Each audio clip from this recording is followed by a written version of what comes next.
আপনাদের জন্য একটি গুরুত্বপূর্ণ নোটিশ, সেটা হচ্ছে ডিগ্রি তৃতীয় বর্ষের বোর্ড চ্যালেঞ্জ আবেদন 2025-এর নোটিশ পাবলিশ করছে, যেটা আপনার 23 ফেব্রুয়ারি 2025 তারিখের 5টায় জাতীয় বিশ্ববিদ্যালয়ের ওয়েবসাইটে প্রকাশিত হয়েছে।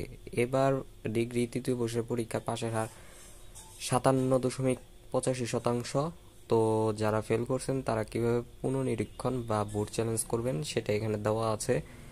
আর কবে থেকে কবে পর্যন্ত এই আবেদন চলবে, আবেদনের শেষ তারিখ 6 মার্চ পর্যন্ত, ঠিক আছে, দুপুর 2টা পর্যন্ত আবেদন চলবে। আর ব্যাংক ফি জমা দানের শেষ তারিখ 8 মার্চ পর্যন্ত বিকাল 4টা তরি।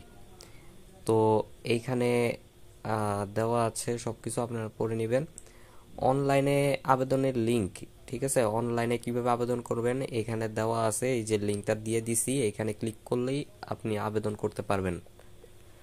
আর বিস্তারিত সব কিছু এখানে উল্লেখ আছে। আপনারা শিক্ষানিউজ.com এই ওয়েবসাইটে এসে আপনি আপনার তথ্য, যে তথ্যটা জানতে চাচ্ছেন, এটা পেয়ে যাবেন।